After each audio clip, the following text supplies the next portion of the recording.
Peace, greetings. Give honor to source, to the all, most importantly, clap it up for yourself. Um, let's take a moment to breathe, collect ourselves. Um, like I said, give honor to source. Make sure this stands up. Okay, perfect. Whoo. I'm just get right into it all. Trust all is well with everyone else. Um, This topic at hand is going to be about grieving or grievances.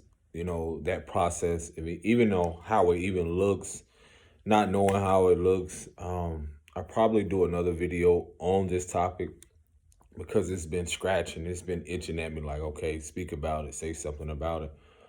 And this is where I'm like, okay, speaking from my own experience and just possibly, where it could help someone or seeing the bigger picture, but coming to that self-realization and how it looks so different for everyone, and how a lot of us aren't even like taught or shown a healthy aspect of how we should grieve through a passing of a loved one. I believe I did a video months ago in regards to that, like the transitioning or passing of a loved one. But this one here is more of like the grieving process, how a lot of us, can have held on to things so many years or um, and trying to process like what's blocking us from moving forward and how to move forward. And, you know, I would say in the past 3 to 4 years, maybe probably like had to see people like I've either just spoken to recently, had conversations with, knew on a personal level, and just sometimes it's within months, days, just unexpected. And it's probably been like a total, I say 6 to 7 people, probably if I could like recount those or, recall those people that I know. And that process, man, it's again, it looks different for everyone. It looks so completely different. For me, I recently had to go through the experience of hearing about someone when I chose to like do a self-care or self-reflection, in a self-reflective moment, and then not finding out something until like maybe 2 months after the fact of, you know, what it can may seem a very vital moment, but me having to choose that has a lot to do with me choosing myself, having a lot to do with me still even having to process other things that's going on in my reality. And I feel that that's a lot to do with even societal norms, family dynamics, and what we've learned.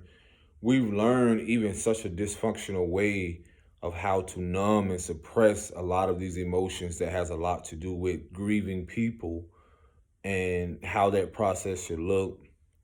Um, how immediately we're, due to the programming and the devaluing of our well-being as people and, mentally, spiritually, how all of that plays a part in you showing up for yourself and or others.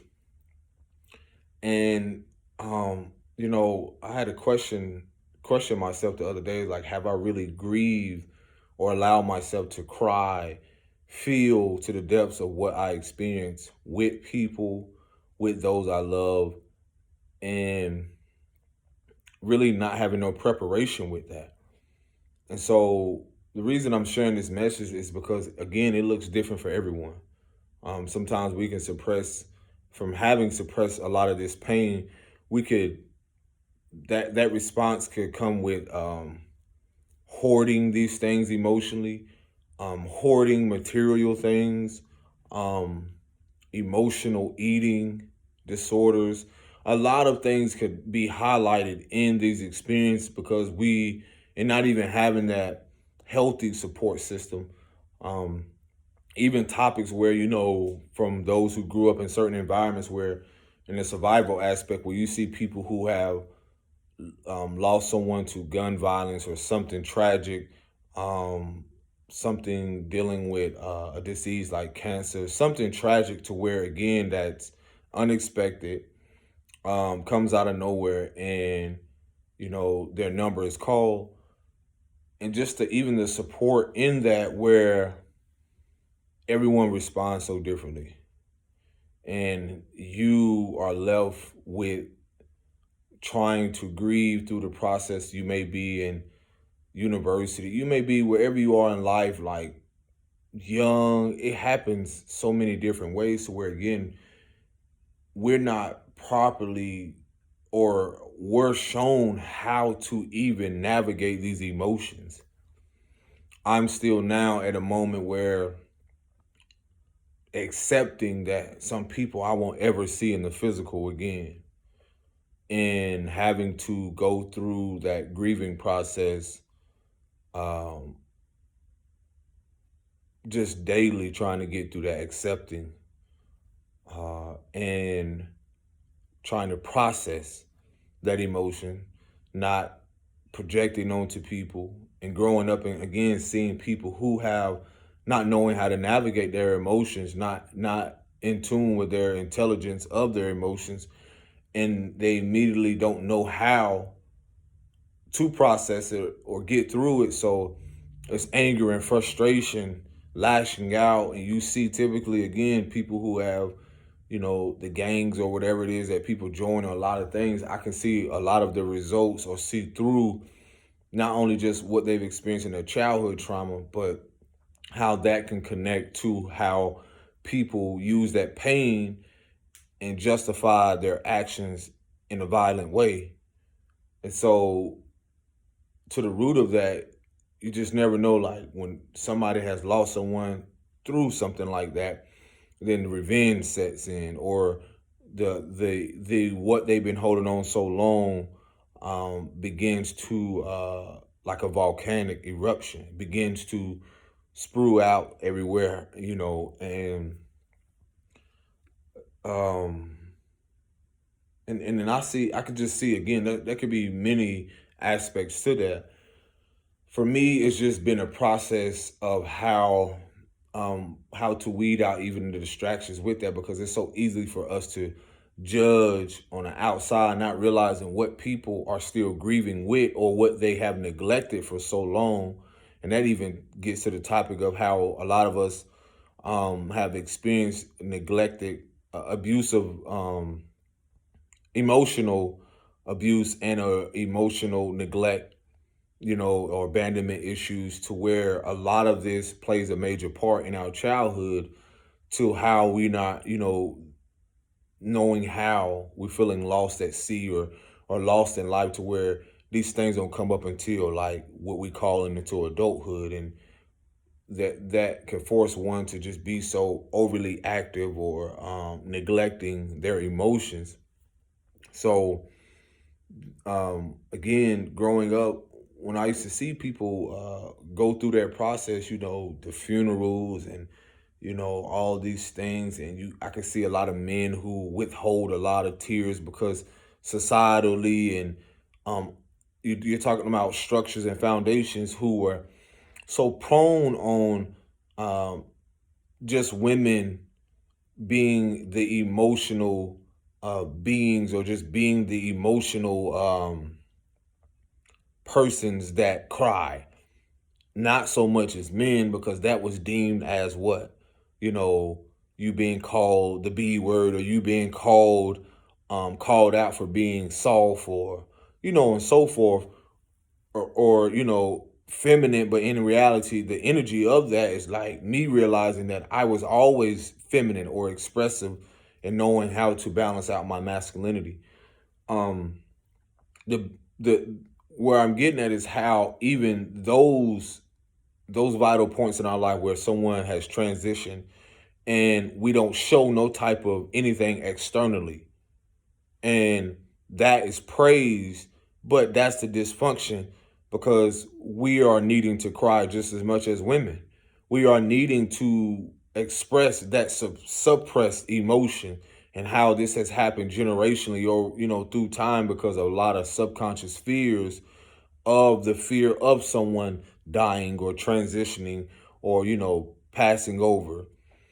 So it's like we leave all those emotional aspects to the woman, and she has carried the load for so long, cried for everybody, try to nurture everyone, and we as men just keep moving on. This whole societal norm of just keep moving on, don't cry, don't show, don't let them see you sweat. All this delusion and confusion around how we are supposed to express, because we learn and receive our emotions and our emotional body or being from that of our mother.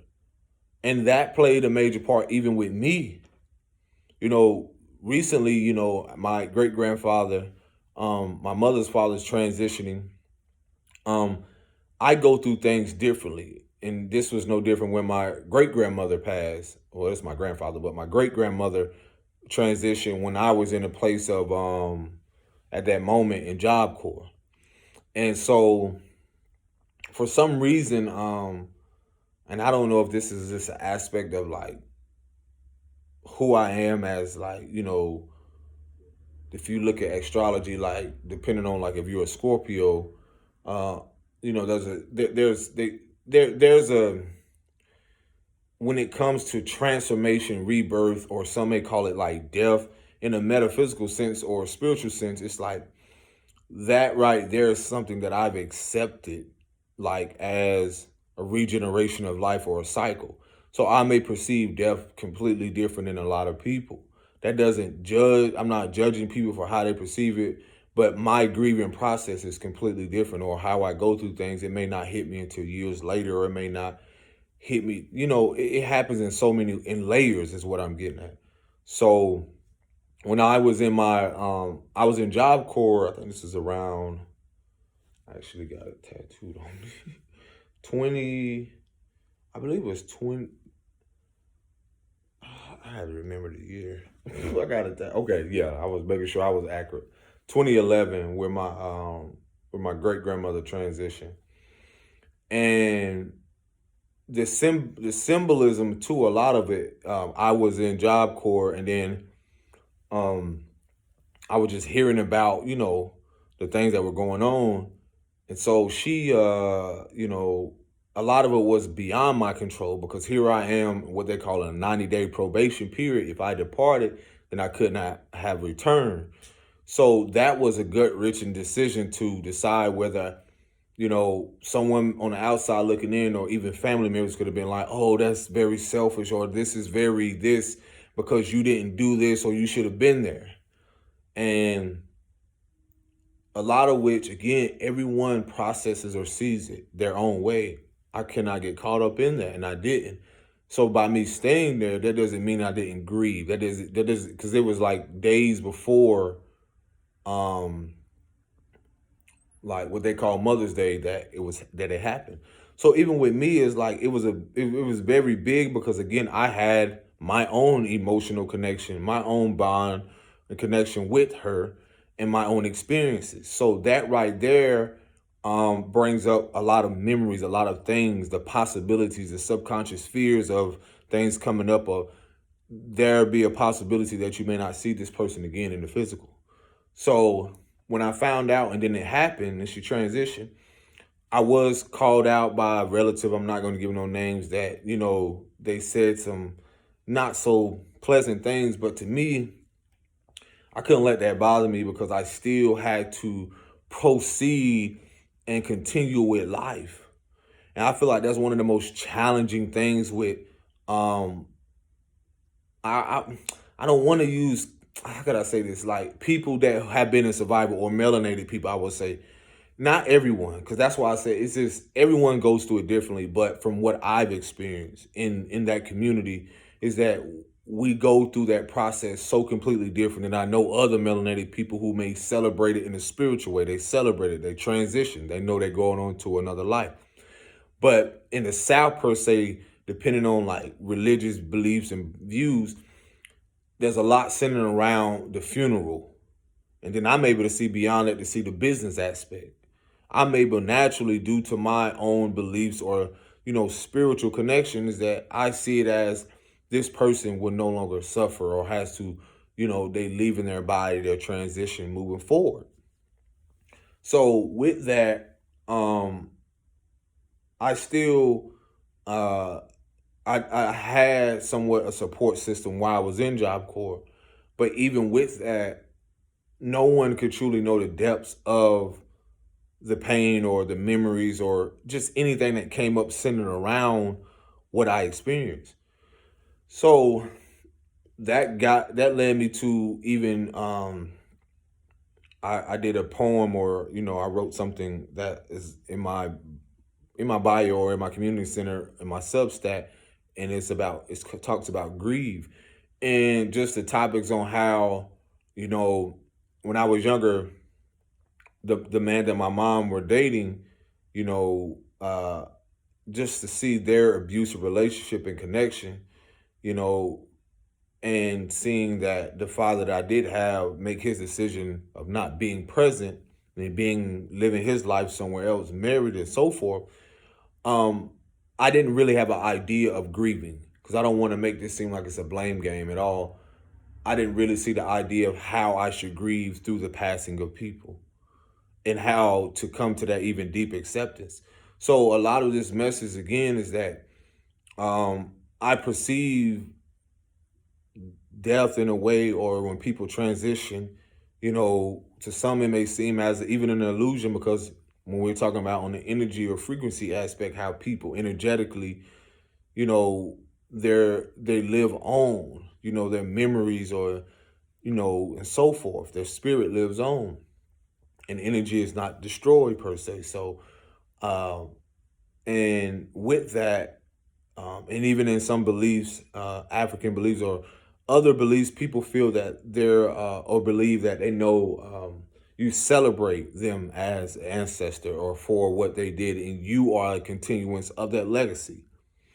So that's where I learned to get into depth even more about these things, because when my grandfather transitioned and I found out the way I did later on, before I even come to that self-realization, I know that I'm aware, but having not spoken to certain people, I know that, you know, me speaking to my elder sister, she was just letting me know, like, hey, it was probably best that you wasn't here. But where I'm at in my life, because of everything that was going on, but I had already made a conscious decision. A lot of us are probably at these places where I, having to step away from a lot of karmic things or dealing with a lot of, not wanting to deal with a lot of dysfunction and drama, that was me choosing my peace. And that's how, even in the grieving stage, I process things in more of a harmonious and peaceful way, instead of trying to, um, you know, agree with attending a funeral. I told myself years ago when I attended, a few years ago, that was my great aunt. I spoke, and it was at the same place where I had a cousin years ago. Well, yeah, years ago that I spoke, the same one. And I just realized my position was to uplift or speak and say what I needed to say. But more so, it was the fact of how I was there to observe how a lot of people processed it. For me, I can see who wasn't at peace.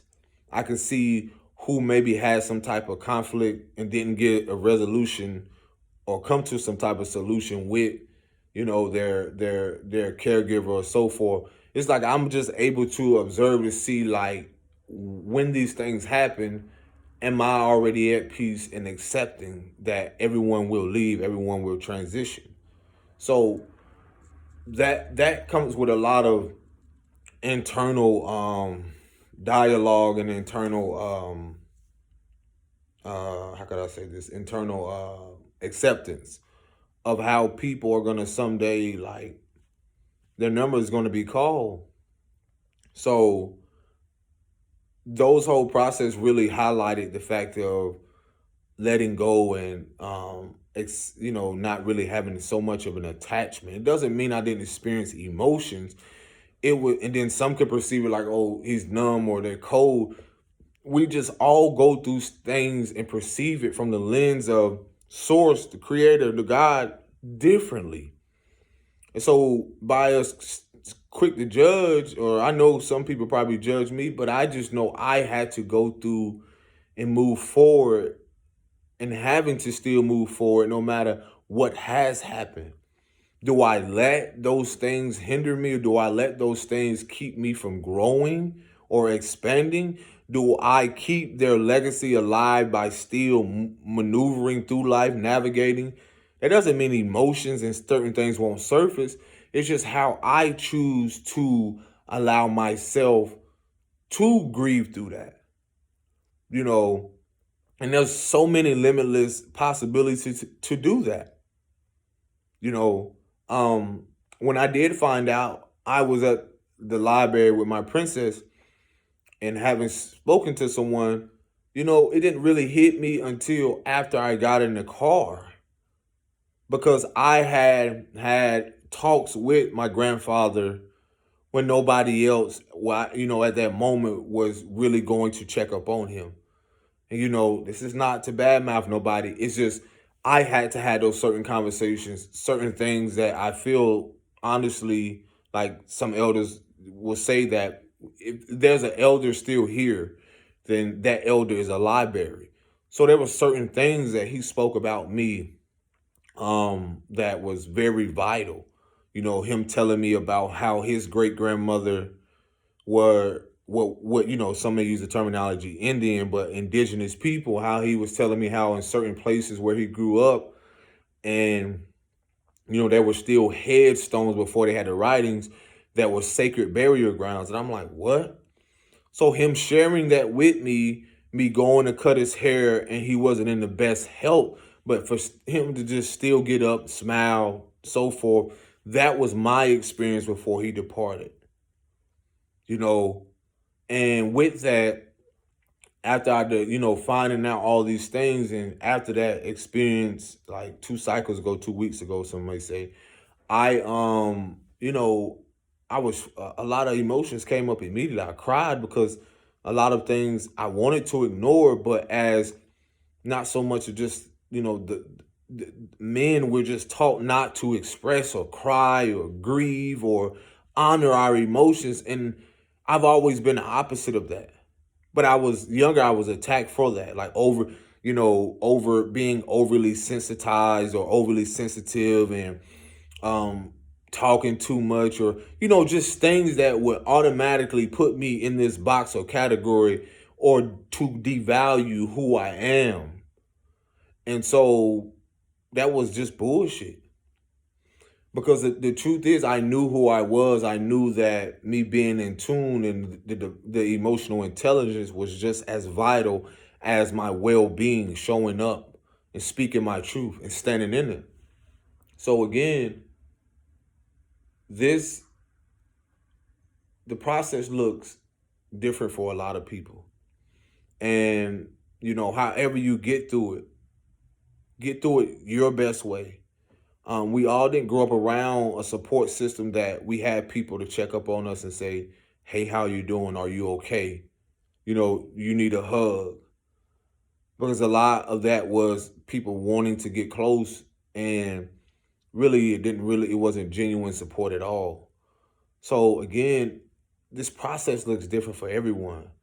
It's just you find the best way of going at your own pace, whether that's going away and people not understanding or overstanding why you made that decision. Is if you are okay and accepted that and making peace with that, so that when you reconnect or choose to connect with these people, you at a better place in being secure. Because I realize now, learning being more emotionally secure within myself, why that I didn't know how to grieve, because I didn't see a lot of emotionally balanced people, men and or women. I saw a lot of lashing out when certain things would happen. So for one, it's the acknowledging that the processing that we haven't been emotionally feeling safe or secure to not only express it as men and women, but also to, stand in that and feel what we need to feel. So I'll probably make a part two about this, but just know that this process looks different for everyone. And for those who have, experienced one who has transitioned, you can get through that process. It doesn't matter if it takes months, years, whatever. Like the healing journey happens in layers, I do believe that the grieving happens in layers, and no one can really tell you how to get to that result or destination or whatever it is in their timing. It is up to you and your connection with Source, God, whatever you call it. And so honor that, because a lot of it wasn't shown. It was shown in an unhealthy way when you see people go at each other. I've had moments like that. You see people go at each other right after a funeral, or you see people, attack each other verbally because they've been holding on to so much suppressed emotions between them and that person that already transitioned, or something this person said, and arguments and all this other stuff, and then the family after that splits. Is never the same, because that elder or that somebody, what it does, it brings up a lot of hidden emotions, a lot of things that really brings us closer, and see how we never was disconnected. We've always been connected when it comes to the family and or lineage or clan or whatever you want to call it. That just shows that when someone transitions, that's a part of how we're all interconnected and how we reconnect through that process. It's just a process of healing. It's just so much of us haven't known what that was. And when these people are lashing out or or feel like they've been attacked, they haven't really, felt that they have been seen. And so that's why a lot of so much is said in these moments where you're seeing people who have transition, or a death occurs. And you see that a lot in, some may call it a melanated, some may call it the Black community. I just don't like this. I just stay away from a lot of words, but it's just the reality, because the popularity or the how these words have been used. But that's what you see a lot from experience, where people wait to connect in these moments, and there's really no type of connection there even before that. But then there's the acknowledgement, like, oh, I remember, shout out to, I love you. But truthfully, after that, there's a lot people really go through that they're hiding, and they've been hiding for so many years. These are a lot of inner wounds, you know, and it can, some people, it can be a lot to where a lot of people, why didn't you tell me this was such and such, and this my cousin? It's so many things centered around that, to waiting around to someone transition. And then even after that process, we're not shown or told like how to get through this. Immediately go back to work, or go back here, or, take care of your kid. And there's a lot of mothers and brothers and a lot of people that are in that position where they still yet have to grieve. And then when they do, is there really a lot of healthy support around? This is a lot of stuff that's overlooked and cannot be overlooked for no longer, because, I share my part because of what I've experienced. And I've experienced things after, people have, they come together, they eat. We know this. A lot of us know they come together, they eat, and then all of a sudden after that, they just move on with their life. They go home like nothing ever happened. But truthfully, that's been so much of the programming, because we were never shown how to really grieve it. And then through the suppressing the emotions, here we are assuming that like it'll never surface or resurface, So a lot of us are at different ages. I mean, people that have lost their mother and their father young, a sibling or relative. Sometimes I don't know. And honestly, I don't know the pain people feel. I feel like we judge so many people so much that we just feel like we just know what it is to walk in their shoes. And that's bull, bro. That's the thing we have to realize. It's like, I don't even know what it is to walk in my daughter's shoes, and her being at her toddler age, or my partner. I don't know what it is to be in their shoes. Some things I do not know as a woman, as certain things I do not know um to the depths emotionally until we haven't had those safe places, or where we have felt we're learning now to feel emotionally secure again, emotionally safe within our being, within our vessel again, to even tell people or to be honest with ourselves. We're learning now to have an authentic conversation or a healthy dialogue, and with ourselves now. Then being able to have that with other people. We haven't had that for so long, and that again, that a lot of that goes back to emotional security that our mothers haven't had for a while. That our fathers, that so many people, our kids, it's so many things. Environment, societally, governmentally.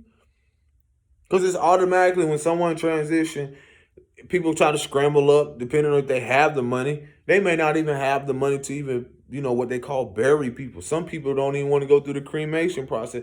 It's so many things around that. Even having the experience of having to carry someone's body and literally, you know, see it go into this hole. And a lot of stuff again didn't make sense to me. This is not judging no one's belief, because they go and celebrate their own way. That is y'all. I'm not attacking in any way people's belief. But when it comes to like seeing the symbolism between tombs and or tombstone and burial sites, and seeing how people go through their motions of how they still want to celebrate people, even if they are transition, but also still seeing the pain so much that people are harboring, and they go through you just never know. People relapse with drugs, people go back to an old way of being, because that could have been someone who were their emotional support or some type of catalyst to help them balance out life. There's so many things centered around that, and having gone through that process of seeing someone being put in the ground and aiding in that, is just like sometimes it can be you're in a state of disbelief, and some people still are in that. I was watching episode of Hoarders. I could talk about that, like how people saw things real young, or saw things and they didn't know how to recover from that. And you're talking about these foundations or corporations, or all these things that is more centered around business and greed and taking, rather than the reciprocity, and people really being embraced through that moment, really receiving the treatment, instead of long down the line being diagnosed as schizophrenic or mental illness, and all these things that another business through pharmaceutical or medication. Oh, they crazy. Oh, going, even connecting to people who are in mediumship, or people who naturally have natural abilities with spirits, who can see and are aware and have visions or connections of these people after that. There's a lot that comes with a lot of things that people are saying that they're crazy, or they're doing witchcraft. All these other, there's so many things, even with the spiritual aspect of that. And those who go through that process of awakening, in that process of trying to grieve, or realizing like you have a loved one that visits you, or reveals themselves to you. This is in the realm of a lot of different things that cannot be ignored, but also plays a part in it. That has always been. And so even another process through that is like when you're moving on in life, connects back to like me being where I am, and then you know me walking into another level, or aspect of my life where I'm letting go of people, in the physical aspect, and that's still a grieving process. because you know that you may not see these people for a while, years or whatever, because here you are on your healing journey and or journey. This is for those who are on that journey. Because I don't ever want people to feel like they're excluded in any way. This is just different realms of things or different ideologies or perspectives of how we all go through things differently. So someone who may be in a different religious bracket or whatever it is, their beliefs may be this person may go this place and this place, this, and so forth. Okay, to each his own. Um, but when you have someone who's in tune or spiritually, they may sit in the energetic or frequency aspect or spiritual aspect to see that um as they move on and move forward with life, that this person ancestrally is still with them. They have moved on or they may be with them in the spirit. So they celebrate them or they honor them. And that can be very difficult dealing with people who have grew up in religious environments where here you are going against the status quo and you're not finding any correlation and connections. You no longer can resonate with family or people like that because their programming or mindset and state of mind is just so centered around that religious belief. And so in that process, that can be very challenging because here you are transitioning or coming into some type of awakening of something more expansive or beyond what you're used to believing, or and it's automatically judged or criticized or demonized in so many ways. And so that comes with a deep also acceptance and grieving process because here you are, you may not ever see these people again. And that comes with an acceptance. You go through an emotional grievance with that. I'm going to let you know, you go through a process of like a spiritual discord or, like you're departing physically, but in a deeper level, in the contents of things, that there's something deeper than just you departing. That comes with a process. That's what a lot of even when it comes to pregnancies or mothers who go through that, where their child, or whether this can get graphic for those of you who aren't aware, mothers that have went through stillbirths um uh or a baby within them, things that happen like that. That is still a spiritual connection because still a development of an emotional resonance there with that mother and that child. And more so, there's a spiritual connection, and all comes down, connects to the physical. So no one can, and I'm just gonna be the first, if you haven't ever heard this from a lot of mothers, and I just know a lot of mothers who went through this experience, or women who went through this, is that no one can put a duration, date, time, seconds, nothing on how you should go through and grieve through that.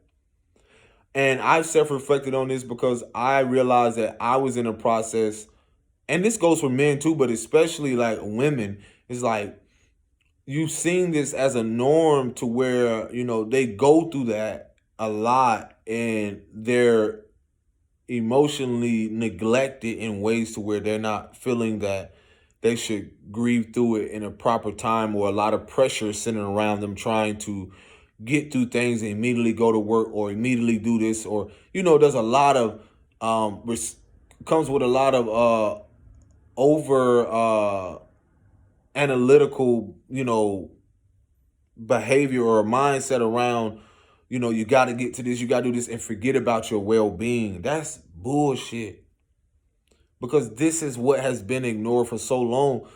No one can put a duration on how we should get through certain things, because that grieving is a part of the healing journey.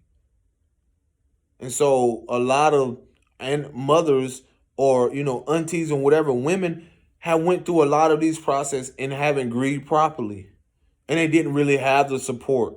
They didn't really have the emotional support, or they didn't feel the emotionally safe to even talk about their experiences in that of the corrupted hospitals. They didn't feel comfortable talking about their experience from that partner, whether they went through some type of abuse, whether they went through some type of neglect or abandonment in that process of being abandoned when they were going through what we call it, going through not the word, what is that called, a miscarriage, I say, like going through that. There's so many women that have been abandoned in that moment, you know, and I guess I'm just channeling right now, but to those women that went through that, like here you are going through a process of how, you're trying to make sense of this is really happening in my body. And then accepting that that's something that you're not going to experience in the physical, in the material aspect. There is a lot, and there is, I could not, I'm not a man. I mean, I'm not a, I'm not a woman to experience that. And this is no joking matter, but because I made that comment, but I'm just seeing how Big Mama or Divine is allowing me to see how men now are connecting on an emotional level. And this is some of the suppressed emotions that a lot of our great grandmothers and so forth for eons have, in years, hundreds of years that I went through, that were raped and that were forced upon and still went through the process, whether of keeping their child or having to grieve through um accepting that. And if that child, if she even miscarried through those traumatic experiences, and I'm talking about, this is probably millions of women, even with dealing with the hospital, the corruption around the pharmaceutical thing, the epidural, all these things that could have affected them in so many ways, to leading up to some type of, dysfunction or distortion or some type of imbalance in their bodies, and never had the courage to speak about it. And then having to grieve through a lot of that process without the man or being present, or the father and or family, or any type of emotional support. There are, when it comes to spiritual aspect of it, these are grievances of how you have to grieving over versions of yourself. This is where I'm getting at. Even when you're a child and so forth, mothers, there are processes of life where we are learning to grieve, or have not grieved and cried and accepted what has happened to us in the versions of where we were in our life. I can even speak for men itself, where I went through in the past, where someone has went through a miscarriage, and it affected me. And these are things that are not talked about. It affected me because I also had emotions centered around the excitement around, seeing something that I helped co-create. And for that not to come into fruition, that also plays a part on a lot of men. But again, societally, or what we have been programmed to believe, is that we shouldn't express our emotion. There's a lot of frustration and anger that came up around a lot of things centered around that. So, this grieving process, or, there's a lot of things and topics that can go around this. But it's just so forth to how we have, as humanity, as a people, haven't truly grieved over a lot of things and accepted this. And then, that's an inner wound. And so we're walking around with a lot of shame and guilt, keeping us at a lower state, a lower vibration, or in a survival aspect. And a lot of that is played even with how our women have been treated, in these governmental structures, and the fears around that, and then how that process into subconscious fears. And so, and even in the culture, you talk about music too. How a lot of that is the programming, even around how all that is connected, how to, how it's used to program young boys, and especially men, like, be tough, act tough, gangster, and all this crap around avoiding your emotion, intelligence. Literally locking it away and throwing away the key. And why aren't we holding these so-called, what y'all call celebrities and rappers, a lot of these other people accountable for that? Y'all quick to, you quick to take people to these courts or whatever about, what do you call it? Not defamation of character, but, what do you call that? It's something to deal with emotional something. Emotional damage or something like that when it comes to the courts. How do y'all not see all of that? I mean, literally, when it comes to your society and government structures, how are we not seeing a part like all of that? How that has played a part in preying on our childhood woundings, and how that also is connected to us grieving properly. We're giving money or we're giving certain things to even, oh my gosh, there's more stuff, but I'm finna finish this out. There is no amount of money you can give a family or a people to grieve through a death. And to see that even programmed, that is the corruption in the media. What is that going to do to that mother that's crying? To that grandmother, that mother that won't ever see her child? There's so many things that can go into this. And these people are still trying to grieve through that. Where's the accountability when we realize that, you got people out here, you purposely, knowing what people are doing. But, like, come on, man. The beauty of all of this is that these are the moments, like right now, that the healing is happening. There's great things coming. The emotional support, we're all going to be restored. To all you mothers especially, and or men, all of us. The Big Mama or the universe, source, God, whatever you want to call it, has heard your cries. There, even my role in it, even my role in how I wasn't taught emotional, through my not feeling safe emotionally, through my childhood wounds at that moment, I realized how much I lashed out at people, and also through that process of not knowing how to grieve through certain things. The relationships I knew no longer served me, and then other people fell victim to my own inner dialogue, my own insecurities and so forth, and how, again, now seeing the maturity or the growth within myself, how I'm able to approach it now with care, with love, with resting my mind, body, and spirit without feeling like I gotta beat myself up if I don't run to the aid of other people, rather than let me process this. Let me get through this the best way I know how. Let me first get and navigate these emotions. Then let me be able to go out there and return and step, and feel confident and be able to approach it in a more healthy way. To approach those mothers or people that never really had or know what it was to even know, to relate to a man who is in tune with himself, and where she can feel emotionally secure to even express her pain or what she's been harboring for so long.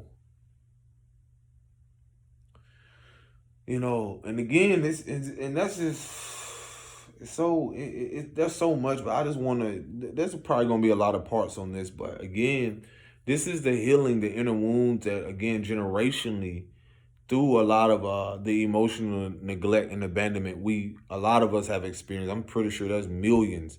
And then the connection to that, not receiving that reciprocation from these structures that we have solely been ciphering our energy, and more so not really caring to support anything, that not so much we want to build upon, but this gives an opportunity where we can build strong connections that are authentic, that is emotionally secure and balanced.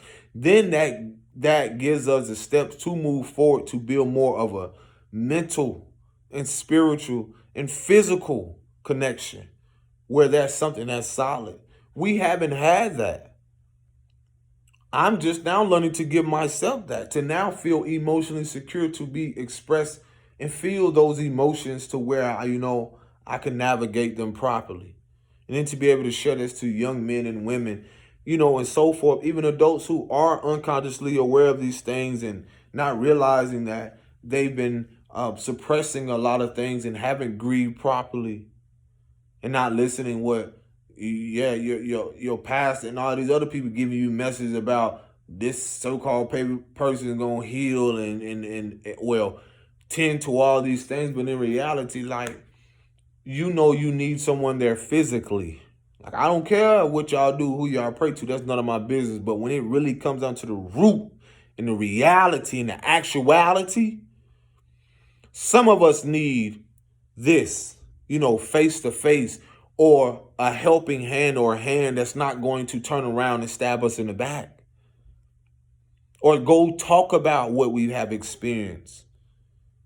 Because a lot of this comes down to, again, we're being emotionally restored from the pain in our inner wounds to realize that now that those wounds can become, we can allow them to become scars, but we can see the gratitude, again, gratitude to acknowledge that, I got through that and I'm going to get through this, but I'll be able to celebrate it.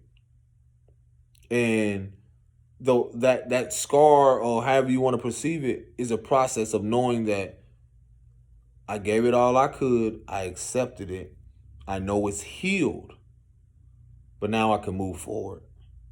So I just want to share that with y'all. And, I'll create something. I feel much better now having to get that all out. But anywho, peace and blessings. Take care of yourself. Honor yourself. Show up for yourself. Be there for yourself. That way you can be able to pour into others. Peace and blessings. Shalom.